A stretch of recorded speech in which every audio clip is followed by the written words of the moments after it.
$1,000 to William Schilling for 37 Kirk Lake Drive, Mahopac, New York, to legalize a pergola and install a shed. Do I have a motion? So moved. Do I have a second? Seconded. All in favor? Aye. Okay, they can come get the permit on Monday, Okay. all right? Thank you very much. Have a good night. You too. too.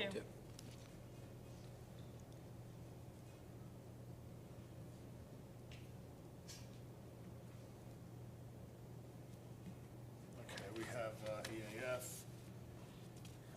Will propose action create a material conflict? No. Will propose action result in change or use intensity of the land? No. No. Will the proposed action impair the character or quality of existing community? No.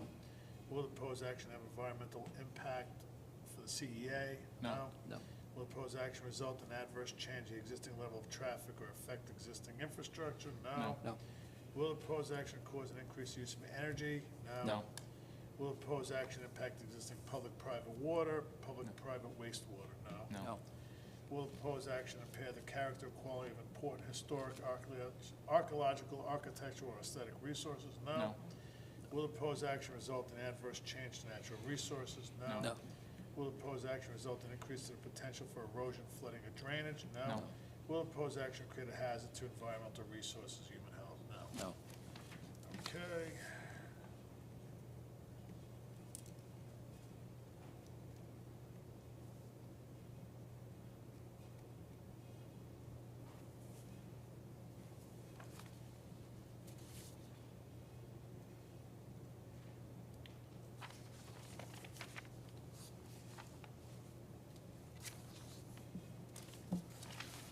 Okay.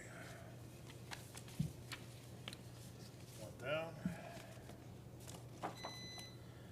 Okay, next item is Brown, Allison, and Daniel, 18 Frederick Street. Add second floor and build new deck. Okay, has anything changed since the submission of your application? No. Okay, there have been no comments or questions from the public. We have an email from Rich Franzetti for the Environmental Board, basically approving the DEC, that you meet the rain garden calculations. They're approved. So that's good. And do I have a motion from the board to grant permit number 1001 to Allison and Daniel Brown for 18 Frederick Street, Mahopac, New York? Do I have a motion? With the following condition of town wetland inspector to do a pre and post site visit for installation of erosion control. Do I have a motion? So moved. I'll second. Second. All in favor? Aye. Okay. See Rose on Monday? Okay, thank you.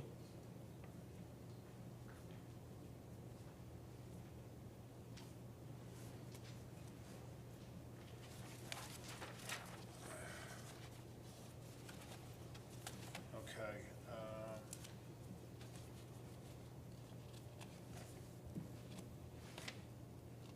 Okay, we'll propose action. I'm gonna just say no to all these environmental assessments. Okay? Yeah, I'm fine with that. I'm good. You good? You okay with that? Yep.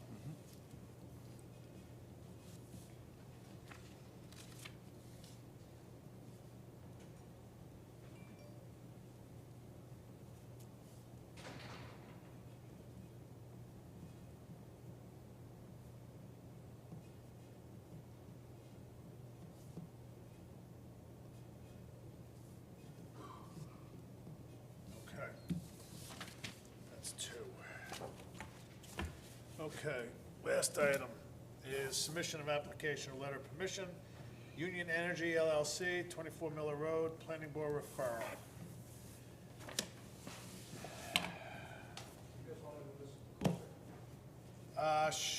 Yeah, if you'd like.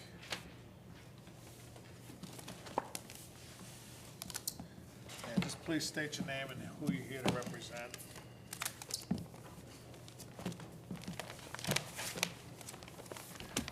So good evening. My name is Rich Williams. I'm with Insight Engineering. Also here with me is Scott Connick from East Point Energy. And we are here to talk about just over a 95-acre piece of property along Miller Road for a battery energy storage system. And I'll talk about the property in a few minutes, but I think what's probably going to be helpful first is for Scott to talk a little bit about his company, what they do, and why this project is needed. Good evening. And I have a presentation, if that would be helpful to follow along with. Yeah, is it in the, you have it? Yeah, right I'll here. take it. Thank you.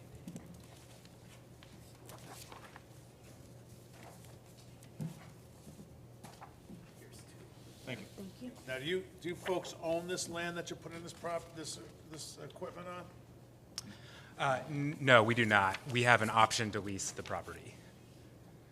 Okay. So I'll go ahead and get started. I promise I won't go for too long, but just to give you a quick overview of what the project is. So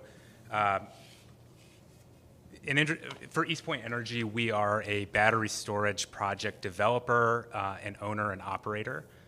So we help put these projects in the ground that benefit the grid and the environment. We're based out of Virginia and do a lot of work in New York, but also up and down the East Coast. And we're a subsidiary of a company called Equinor, which is a large energy company that, among other things, works on offshore wind projects. So moving to slide 4. Our experience, we have a pretty large pipeline of battery storage projects that we're working on across the country. We have 88 megawatt hours of projects that are in the ground, and have, from our founders' solar and wind days, we have over 1 gigawatt of energy projects that have been successfully developed, which translates to about $1.5 billion worth of projects. So what is grid-scale energy storage on slide 5? So in its essence, this is a large battery or series of batteries that charges from the grid when it's least needed and puts electricity back on the grid when it's most needed. So it's a proven technology. We use lithium-ion batteries. These are the same types of batteries that you find in cell phones, computers, electric vehicles, that sort of thing, just on a larger scale. And it's been compared to the Swiss Army knife for the grid. These batteries can create a number, or do a number of different things that help keep the lights on. And so there's a rendering there of what a generic project looks like, but we also have a rendering of our specific project in a few slides. So in terms of the benefits of the project, I won't go through each of the ones listed on the page, but there's a few that I wanted to highlight. One, these are taxable and expensive projects. So we've talked with the planning board and with the IDA. This will bring in a significant increase in revenue for the town and the county. They're a clean energy technology. So you can't power the grid on wind and solar alone, because the sun's not always shining and the wind's not always blowing. But if you have batteries located in smart places like downstate New York, you can make that wind and solar more effective and make the grid a lot cleaner. And then they also help with electrical reliability. So if there is a power line in a neighboring town that has the potential to take out power from a wider area, our battery is a 4-hour duration battery, so it can kick on for several hours and give the utility time to make repairs and to keep the lights on in town. It's not going to stop every outage by any means, but it does improve reliability. So, and the next slide just shows some articles illustrating this point.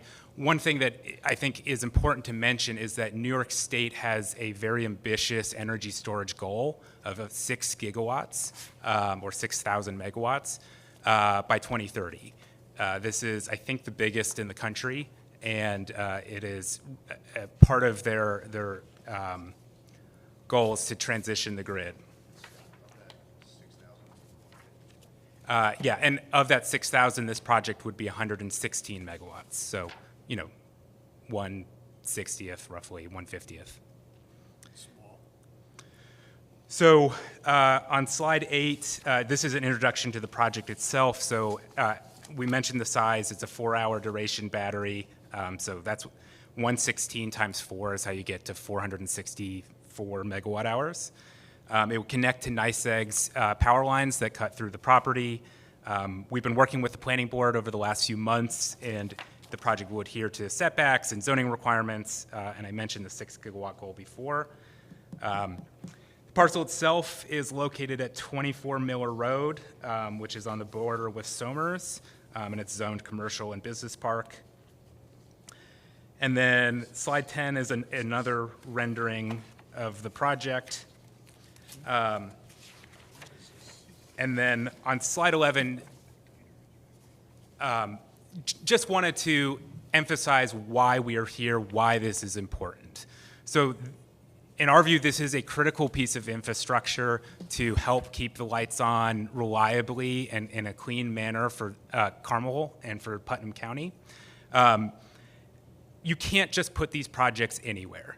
So for one, they need to be adjacent to specific power lines, like the transmission lines that cut through our property. That rules out 99% of parcels that we could work with. In addition, you need to locate them in a region that actually needs them. One thing that is important to note with this, with the retirement of Indian Point a few years ago, there's a bit of a hole in terms of the capacity on the grid. And this is much smaller than Indian Point, much, much smaller, but it will play a role in that reliability. You have to find a site with appropriate zoning, commercial business park. It's isolated, so it's a 93-acre site. We've put the project in the middle of the property, so it's got a buffer from all of the neighbors, meaning that it can be not really seen or not really heard. And then the other benefit to this, and we'll talk about this in a bit more detail, is that it has minor environmental impacts. So there are wetlands on site, and we'll talk more about those in just a minute, but there's no contaminated soils, there's no cultural resources, and no threatened endangered species. So basically, you're putting a whole bunch of batteries in a Connex box. Yeah, so they do look very similar to Connex boxes. So on slide 12, on environmental safety, a few things I wanted to highlight. One, this project doesn't have any emissions, so there's no air emissions coming from it, no water emissions other than your stormwater that happens with any type of development. Most of the footprint of our project will be gravel, not fully impervious surfaces, so that helps mitigate our impacts. The batteries themselves are household materials. I sleep with my cell phone a couple feet from my head, and I'm not worried about having that in my house. The batteries will be recycled at the end of their life, or even before that, because some batteries don't last for forever, and so they can be swapped out and recycled. Once it's built, there's essentially no traffic, and the lighting is minimal. It's typically motion censored, aimed downwards. Yeah. And then for wetlands, so on slide 13, which is the last slide I want to talk about, the way we designed this project was with wetlands in mind and trying to minimize our impacts to said wetlands. So a few things I'll point out there. One, we used the path of least impact for our access road. There was a couple different ways to access the property. The pathway through or over the stream will impact about 3,000 square feet of the stream. In addition, in our site plan, which is shown up there, the substations, the one owned by NYSEG and the one owned by us, there's two of them, they do impact some wetland buffer area, but those are for a reason. So with the NYSEG substation, we designed it exactly to their rules. They tell us what the dimensions can be, what the size can be. In addition, the orientation of the substation, it needs to be perpendicular to the transmission lines. Originally, we had it at a different angle to slightly decrease the impacts. And then the NYSEG substation has to be adjacent to the transmission lines. We didn't have a choice there, but we do have upland that we are putting the whole substation there. Then for the project substation, and I'm just going to point it out. This one. Scott, let's jump off script for a minute, and we'll just. So there's a couple of things with this application. It's not just a site plan. It's also a subdivision plan. which also includes NYSEG. So NYSEG is fully aware of what we're doing. They're dictating some of what we're doing. So just to get everybody acclimated to what Scott's talking about, you can see Miller Road forms our western border. This is the county line right here with Somers. I think the road down here is Londonderry, if I remember correctly. And then you can see the existing transmission lines that Scott was referencing running generally in northwest to southeast. NYSEG has a substation. This is Union Valley Road at our northernmost point. NYSEG has an existing substation here that is on their own property. They are part and parcel to this subdivision. What we're proposing to do is construct a new NYSEG substation, which again, this is what Scott was talking about, NYSEG dictating to us. It has to be perpendicular to the lines, proximate to the lines here.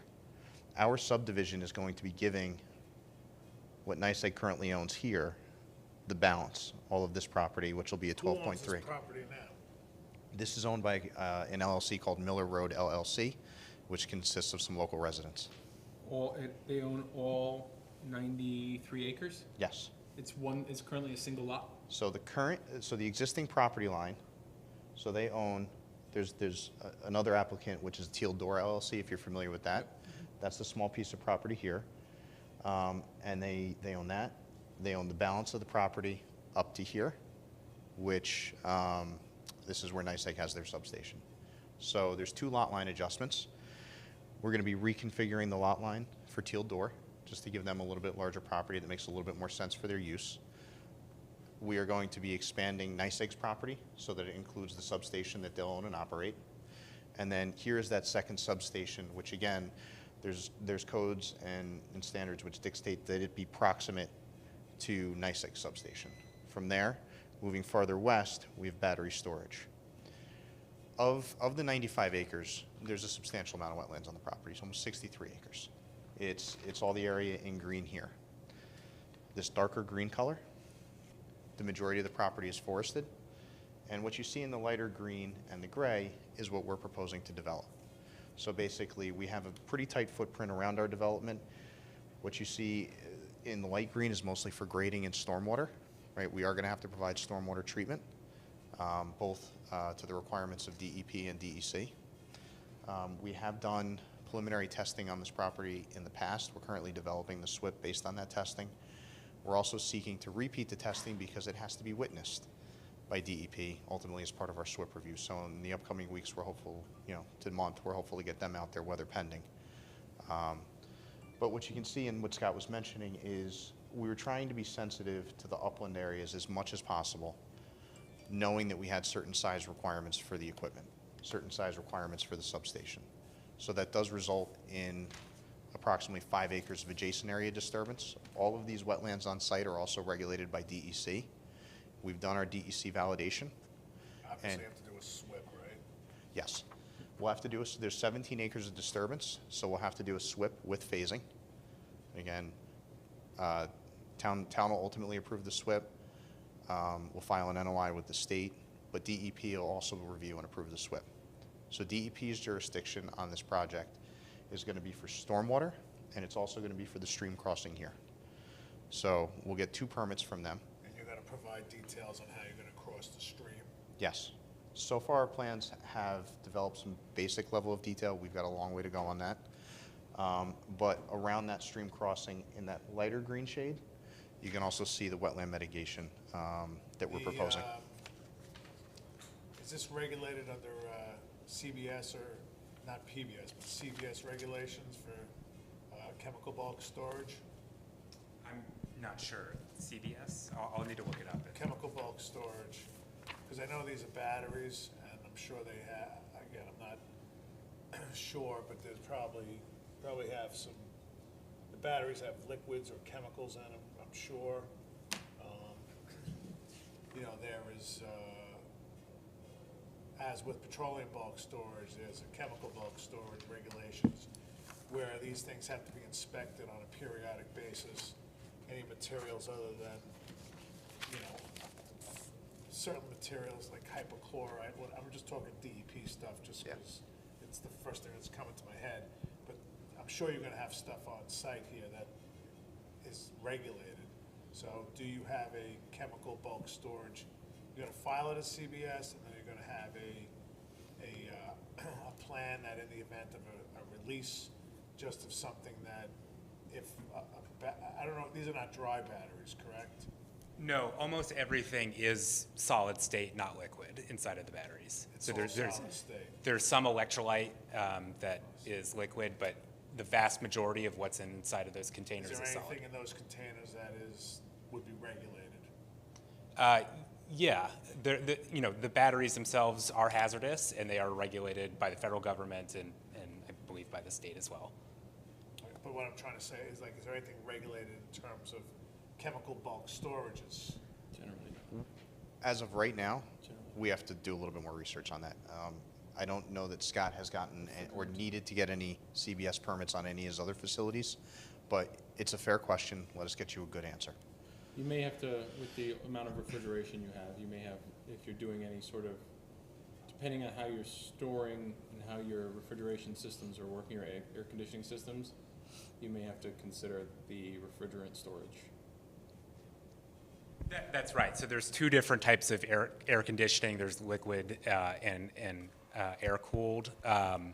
And I don't think we've picked exactly which direction we're going to go, but yes, air conditioning systems do have chemicals that are So regulated. this is just basically today a discussion, just to see what you would need from us, correct? So, yeah, Or we need from you. Let me rephrase that. a little bit of both.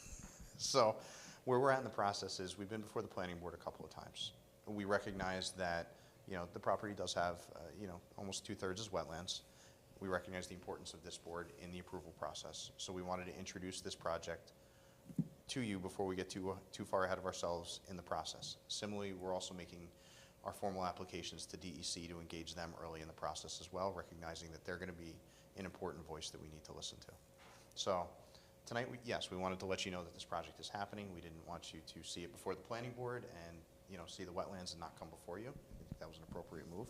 Well, a couple of things we would have to see on the plans is the areas of work, particularly the excavation areas, how you plan on protecting that with, silt fence. Yep. Storage areas, spill prevention and control plans, fueling plans, fueling spill kits on site. I'd like to see your access roads in and out and what you plan to do to mitigate it when you're done. Now, the only other question I have is, I'm sure there's gonna be many. So you're gonna disturb, you're roughly, your area of disturbance, you said was what, about 3,000 square feet or more? No, Was so- it 5? So we have 3,000 square feet of disturbance for that crossing in that wetland. crossing. So what's the total area disturbance for the 2 new substations and the 2 power pack areas? We will be at 17 acres. Okay. So So that's a super SWIP. How much of the wetlands is being, are you having proposed to remove, or build in, I should put? So there's going to be a total of 3.6 acres of disturbance to wetlands Okay, total, and 5.4 acres of adjacent area disturbance. okay, We're going to have to work with your board and DEC to develop a full mitigation plan. Right now, we only show 12,000 square feet, or just over 12,000 square feet of mitigation around the crossing. To your point, yes, 17 acres is going to require a SWIP with phasing, right? We're not going to disturb more than 5 acres at any time. We've prepared initial erosion control plans on here. We're planning on accessing the site through Miller Road, right? So we're going to have to, as a first step, obviously construct sediment traps and basins and put the erosion controls in right after clearing. We recognize clearing restrictions for Indiana bat and are going to follow those. The long-eared bat. Yep, as well. The northern long-eared bat and the Indiana bat, they have the same clearing restriction, and we'll respect that. We're going to come in off of Miller Road. We'll have our erosion controls in, and basically, the idea is we're going to start by building out the substation areas and then ultimately these pads. Because all of our surfacing is going to be gravel item 4, it's going to be easy to stabilize pretty quick. You're going to do basically cut to fills, so it's a fast earthwork operation. and then, basically just bringing in the gravel. So you're not putting these on pads, you're putting them on gravel. Correct. So, because here's my, question. Typically, when you put an AST or a chemical storage tank, not that these are chemical storage tanks, you would usually typically put them on a pad with a dike around. Secondary containment, As yep. a secondary containment with no drainage in it. And you would make, outlets with valves just to allow rainwater to be drained out, Yep. right? We don't do that with this because I think this is something you should really look into. Not trying to jack the cost of the project up, but if there are any chemical storage or anything in there, there should be some secondary containment for those items. Yeah, and candidly, that's why I didn't give you a knee-jerk reaction to the chemical storage. I know your expertise in the area, and I didn't, It's only my second day. yeah. But, no, in fairness to you, we want to do a little research. We want to make sure that we're not missing anything. And we'll come back with answers to that question. Because the And CBS it's, is also regulated by the DEC. yeah, and at that point, you would start talking about things like secondary containment. And I don't think we do, but let me look into that more before I Yeah, again, give I'm you an answer. not, I know what, I know, the only battery I know is the battery I know in my car, which is, Yeah. lead with, deionized water, That's not exploding if it's getting breached. exactly. Yeah, and so worth pointing out, so again, most of what's inside of the container is solid state. We have not, in cases, New York State ran a study about fire safety for these projects, and they just released the results a few weeks ago. And one of the important conclusions from that report was that they did not have any meaningful environmental damage to the soils or to water around the projects. So even in the worst case scenario, when there's a fire, that has not been cited as a meaningful impact to the surrounding areas. Well, how are these batteries different than those e-bikes? They're not. Are they different type of batteries, or are they similar type of, It's lithium ion, right? yeah, Are you asking from a fire perspective or an environmental perspective? well, just, Makeup, physical. yeah, physical. Are they the same as those e-bike batteries? Yes, so they are lithium-ion batteries. There are a few differences between what we're doing and what they're doing. So first of all, there's been a big problem in the e-bike industry with essentially bootleg batteries, where people are buying them when they don't have UL certifications. Are these going to have UL certifications? Yes. So the main regulation, the most important UL certifications for us are UL 9540 and 9540A. And so those are kind of the gold star for us. But another difference between what we're talking about and e-mobility is that these batteries sit still, they don't move, they're air conditioned 24/7, 365, unlike an e-bike, which can be exposed to a lot of different elements and damage and that sort of thing. I'm just curious. The other facilities they built haven't required secondary containment. Have they? Correct. No, They have not. they have not. So again, that's why I don't know that we're subject to chemical bulk, but your questions are fair, and we'll come back with the You answers. said you have 88 megawatts currently in the ground. This one is putting in how much? 88 megawatt hours, so that's the amount of energy. This project, and we're a relatively new company, this project would be 464 megawatt hours and 116 megawatts. By the time we build this, we will have significantly more in the ground of battery storage. But then, again, prior to this, our founders did wind and solar and did, $1.5 billion worth of wind and solar projects. Now, the transformer in the substation, is that going to be a liquid-filled transformer?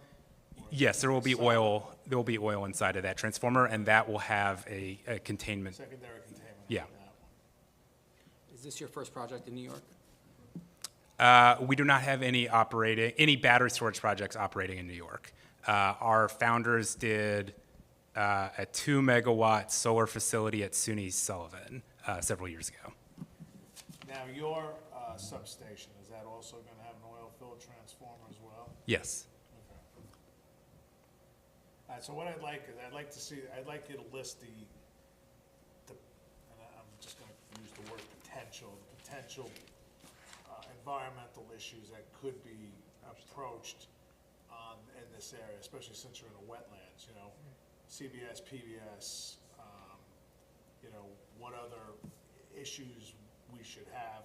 We'd also like to see your storage recycling when a unit becomes inactive or it gets swapped out.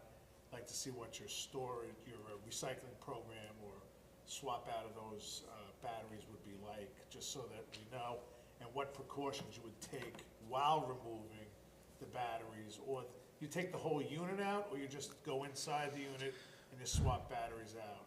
No, so the life of a project could be decades. The life of an individual battery cell could be roughly 10 years.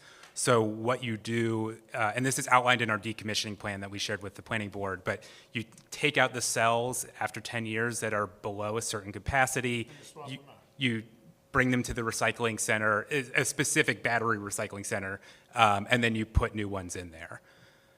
I understand, but my question is this, so say if I have 3 rows of battery pods, if you will. Battery pod 2 needs new batteries, right?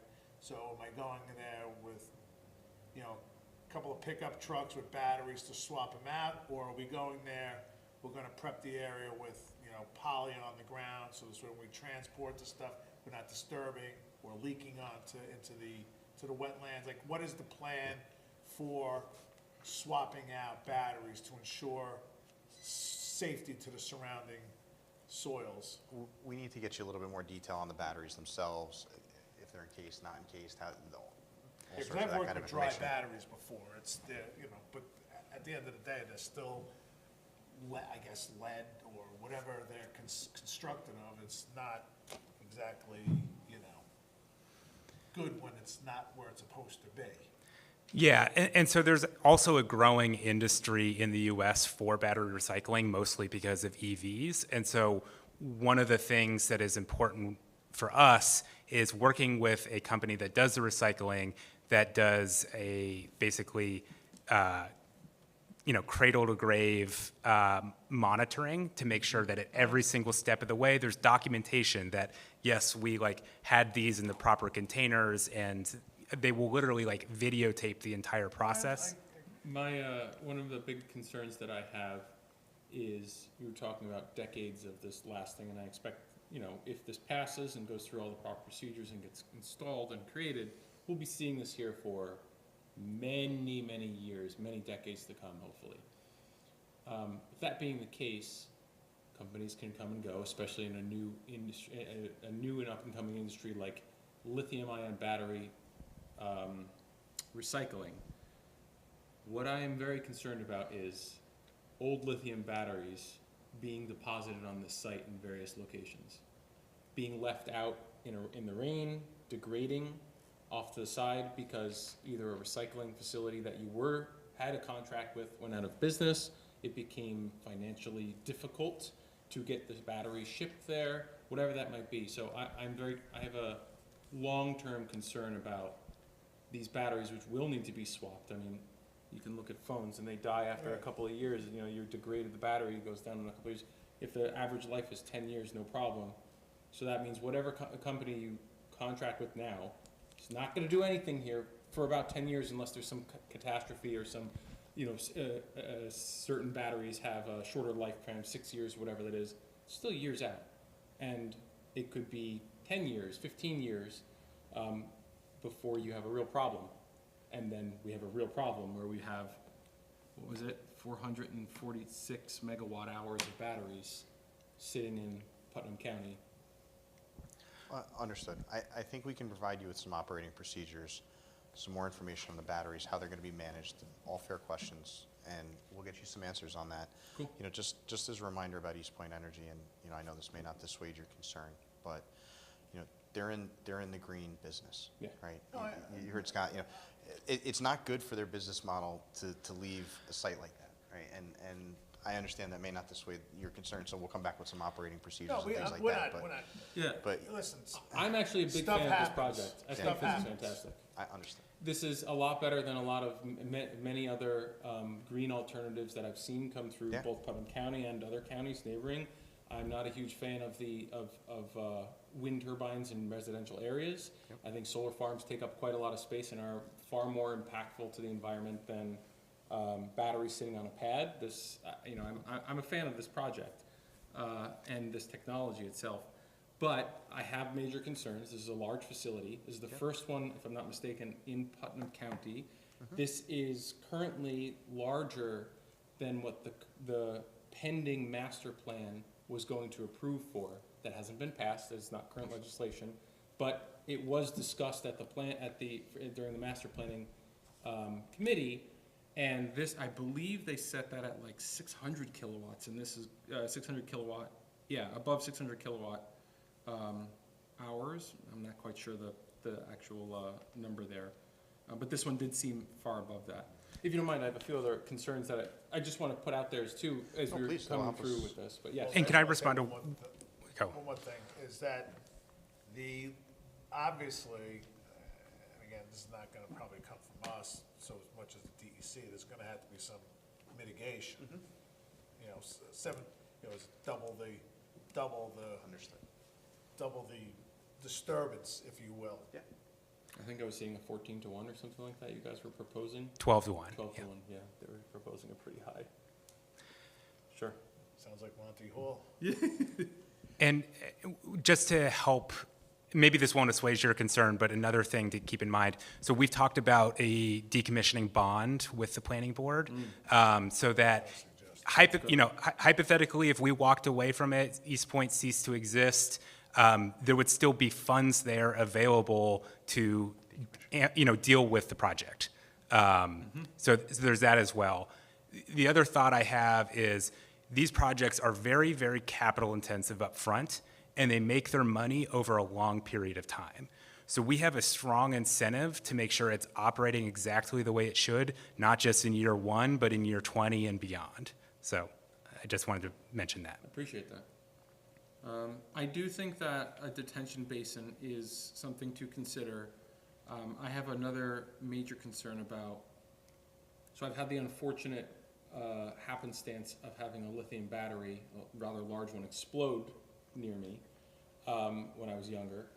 And so I saw how long it lasted and the fire that actually happened, and had to look up what do you do with a battery that has exploded afterwards. It was outside. There was no, thankfully, no lasting issues. But it is quite a scary thing to see this and to know that you can't. It's very difficult, if not impossible, but very difficult to put out that fire. I did have also the fortune of reading through all of the planning board minutes and seeing how that was addressed with the fire safety expert that was brought in as well. But I do still have concerns about, and it's happened in New York State, about some of these pods or some of the individual pieces within them catching fire and exploding, possibly causing additional ones to explode there. Thankfully, I'm very well aware of like most of the ramifications of that and the off-gassing and all of that, but I do think that there is a potential for smoke, smell, and noxious fumes to move with the wind towards residential areas that are around it. And I think I'm positive that there are more than just the normal gases of combustion that happen. You have this is like a plastic fire. Most of this, I assume, is encased in plastic. And you have all the electrical equipment in there, plus the actual lithium itself that is in these batteries. So I do have major concerns about that. And then along those same lines of like an electrical storm, a lightning strike, all of a sudden you got water that's pouring down on these things, and they're outside in the elements. This is where I was talking about it. This is why I think a detention basin may be a good thing to look into, or at least just prove about why that would be a bad thing to add here as or not prove, but maybe discuss why that might be unfeasible or not really address the concern of During a rainstorm, if there is a problem here and one of the batteries explodes, you lose power, all of a sudden you don't have the AC because your backup generator was hit by the lightning. You can have a backup generator too? Yeah, there is a backup generator. I don't know if it's shown in this rendering, but it'll be, oh, it's right here. So it won't be operating 99.9% of the time, but it's there for when it's. And it's gonna follow all the DEC. Just to touch quickly on some of the stormwater, Sure. we're looking at a couple of different options, and I'm saying a couple because based on some of the feedback tonight, we may rethink some things. We have some soils in some of the ridge lines that occur on the property here that actually are suitable for infiltration. So originally we were thinking about, as you move farther down the hill, you get higher groundwater comes closer to the surface, higher elevations of groundwater.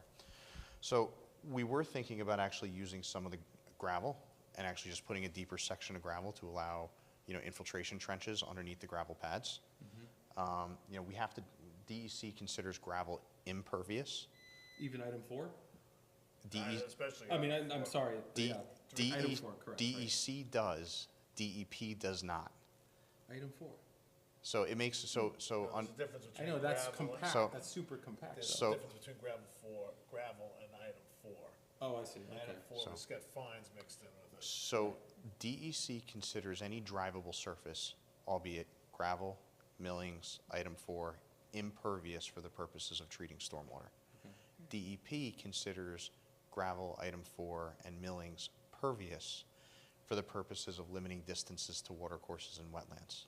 So we always end up in a little catch-22 about how we treat this stuff, but, we have ways that we do and meet both regulations, although they conflict a little. So we're actually going to have to treat all this as if it is impervious surface. So we are planning a series of basins, these long green circular shapes and sort of circular shapes. Those are where we're planning on placing them. We do think that is part of the design. We're seeing if maybe we can eliminate a handful of them by using a deeper gravel section, because one of the things we also realize is those basins take up land disturbance, and if we can build a basin here that's going to let the water in the ground or put it underneath the section we're already disturbing, we can result in less disturbance, less adjacent area, and that's ultimately one of our goals as well. But we do think there's going to be stormwater storage on this site. We're going to have to provide it as part of DEC. You gonna put the Coltech in or no? If I can do it with just gravel, because, those are large Yeah, gravel just fill in pads, Gravel pads, yeah. and I can save some money, we would do it. The only time we really use the Coltex is when we need the void space to What are you make a gonna line. do with the rainwater that comes off the roof of these boxes? They're just gonna let them rip? Onto the gravel, yep. As opposed to, How about a nice little rain guard? I don't know how they're gonna capture all that unless they put gutters on every single one. actually, I'm interestingly, kidding, I'm sorry. that they- I couldn't help myself. I don't know, he almost got me on that. What? He got me on that one. In an emergency situation where you do have a fire here, If, I don't know if I would say if. If we're talking about a long-term, 50 years, right? I'll be 75 dead. years. It that's fine. won't be quite that long, but Well, the facility may be here, the batteries will hopefully be swapped out by then, but. 7 Yeah. times. I'm going to Maybe. start and let Scott talk about that. I know that you are, even in your presentation here, you say you partner with local fire agencies, make sure that they know how to handle this kind of fire, which is to let it burn out. I still have a concern, especially now that you're saying if we let that gravel pad underneath it be the infiltrator as well, which didn't occur to me here, but if that happens, anything that does come out of one of those battery packs is going straight down into the water supply. Right? Or sitting, ultimately, if it's not mitigated, right? So if there was a leak, there may be, and maybe that's a point for us to talk about. can I jump in?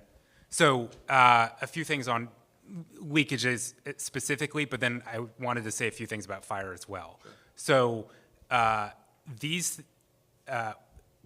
the containers themselves are mostly metal. There's some plastics in them in terms of runoff, the plastics are really the worst thing that you're looking at.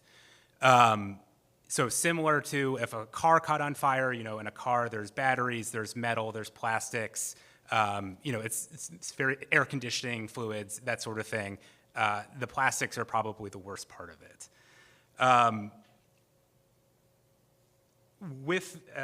As you mentioned, we did get a letter of comments from the fire department where they said, we're okay with this project as long as they check certain boxes, which we will check.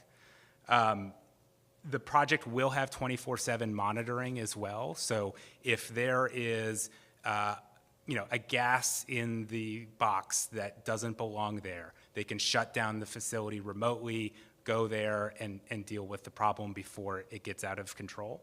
Are you doing air monitoring, air quality monitoring in the boxes? Yes.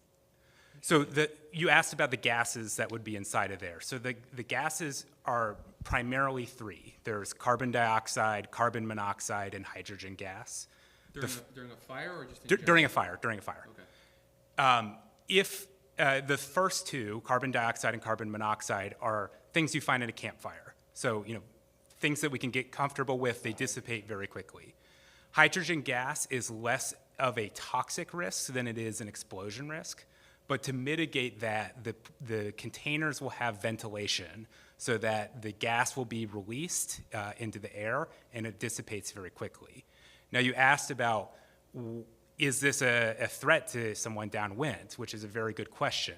So in the New York State Fire Safety Report that, again, just came out a few weeks ago on this exact type of project, it said that in the fires that have occurred, there's been nobody, at least in New York, I can't speak for every other place, there's been, well, it should hold true for other places as well, but no one was hurt. There was essentially no water contamination at all. It was below a threshold that warranted concern, and there was no detectable levels of air pollution that warranted concern either. So I'm happy to flag the report for you for next time. Are you gonna put a filter fabric under all that gravel? Yes, and Synthetic filter, 6 mil, I forget the. yeah, we You're use gonna a put a non-woven, heavy gauge. yeah. That So won't one prevent of, anything from going through though, but it's just a filter fabric. but one of It's- the things, and this is kind of more of open dialogue between us, as I look at stormwater and runoff. If I have a downstream basin that's an infiltration basin, and I create impervious surfaces so that nothing goes into the ground under my battery storage area, it's going to go into the ground here as opposed to here. And I think where your concern really lies is in the event of an incident, what operating, what It would be protocols, contained within the what pad. protocols do we have to evaluate the gravel, potentially replace contaminated gravel, things like that. I think because, if it goes into the basin and everybody just says, don't worry about it, I went into the basin, and just leaves it there saying, oh, we're good, it's in the basin, it's going to go to the same place you were concerned about. I understand that. Unless you line the basin. But if you want, so this is the other and conundrum. wear it out. The stormwater regulations No, I understand. I'm are just, encouraging us to put the water back in the ground. no, I know, I'm just, But it's fair. You You know, can put a cleaning plant in there to clean all the water. so, get one of those pool cleaners. so the opposite side is, there's a whole series now of green infrastructure practices. Right. So I'm required to provide a certain amount of runoff reduction volume as part of every SWIP I do, which heavily relies on putting the water back in the ground. So I end up in these catch-22s often where it's like, hey, do we line it? But now all of a sudden they can't meet. So I think, I really like that idea of, or not idea, but including in your maintenance plan that you submit eventually, in the event of an emergency, I'd like to know a couple of things about environmental controls and environmental testing that you're doing after the fact. I think that'll go a long way in helping to mitigate not only my concerns, but potentially concerns of a lot of folks that, the fire safety guide that was just released, I would be happy to read. You're saying about the safety of this, and I don't disagree for 99% of the time. In the case of fires here, I do think that having testing afterwards, having that documented about what you do for testing the water, if you do any air quality control testing or air quality measuring, and then submitting that to our, after an emergency, submitting that to our environmental, our wetlands inspector. And in fact, part of that also is, I think, an emergency control plan and communication plan too. Should a fire happen there, I assume that someone would call the fire department, be it yourselves or a neighbor who might see smoke. And in that case, I do also think that additional communication, both to the town, seeing as how this is a brand new type of facility that we are seeing in not only our town but our county, communication to the town, specifically our wetlands inspector and the code enforcement officer, as well as to potential neighbors who may have problems or may be impacted by smoke, potential fumes, or any activity that'll be happening here. I have heard of a shelter in place that was given for one of these that went on, that went on fire to neighbors and abutters of that property. I can't recall where it was, but I did hear that they issued a shelter in place for it. So I do think emergency planning and making sure that's in here and is well documented is appropriate. Yeah, so on a few of those things, so we submitted to the planning board a generic emergency response plan. The reason why it's not specific is because the project still has, we don't know exactly what technology we're using, that sort of thing. In there, it talks about, I think, almost everything you touched on, including communication trees with neighbors, public notices, that sort of thing. In our experience in talking to some of the fire experts, neighbors tend to prefer to hear from local officials rather than from us first. Sure. But we should know about the fire before anybody else does because we have all these monitoring systems in there. On the shelter in place, in cases where there have been fires, there have been orders to shelter in place. This has not been a result of any detectable or any level of air pollution above, the regulated levels, but more so as a precautionary measure to make sure that everyone is safe. Okay. Everybody good?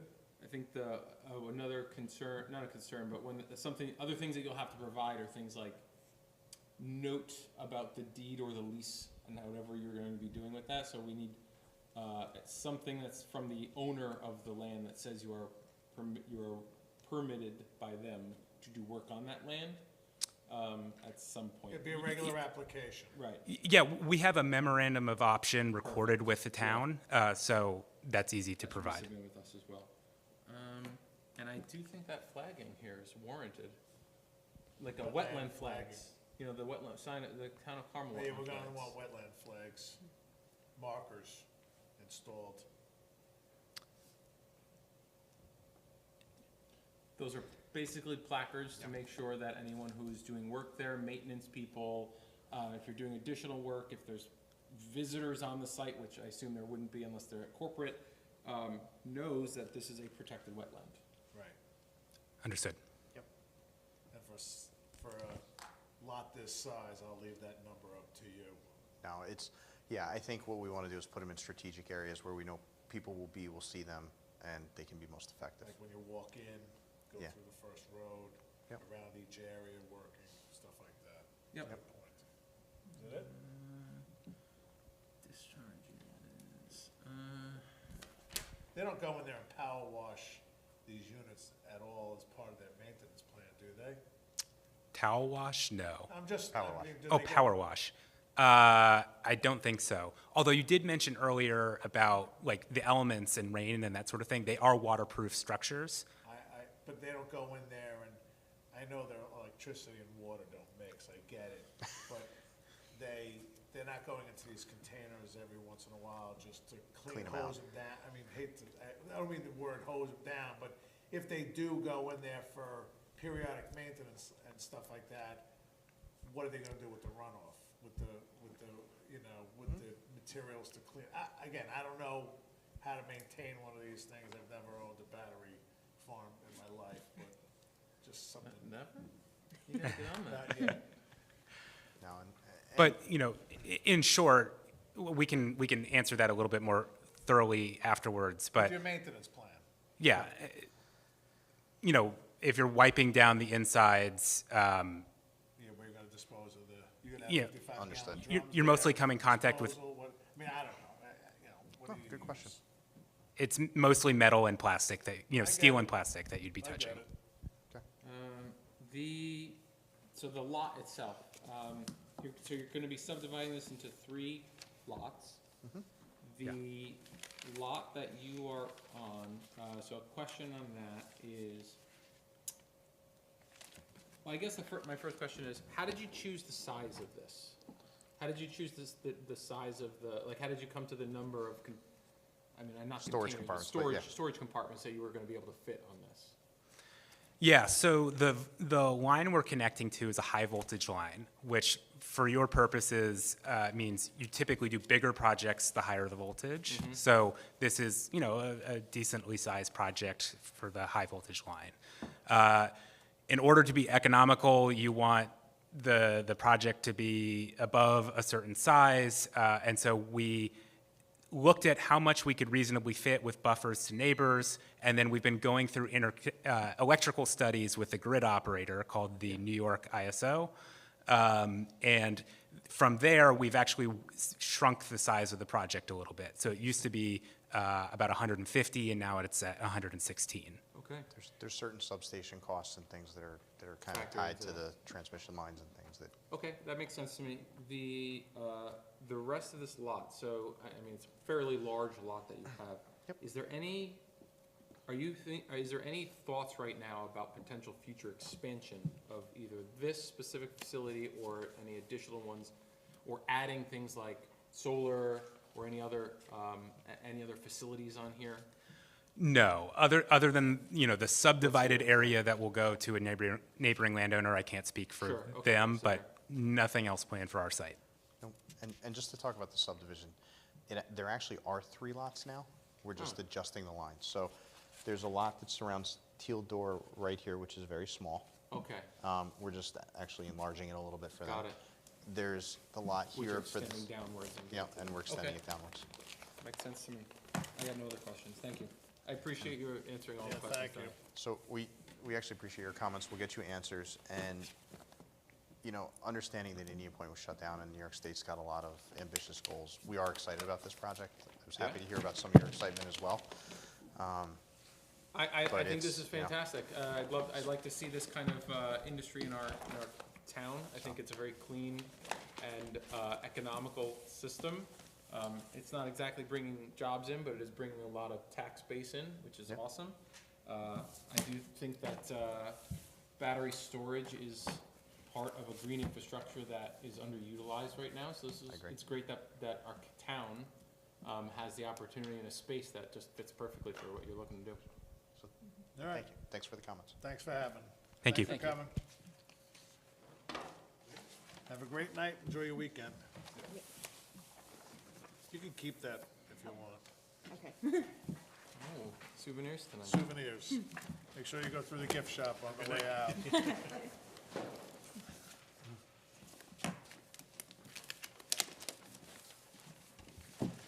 Okay, there's no other agenda items, so do I have a motion to close the meeting?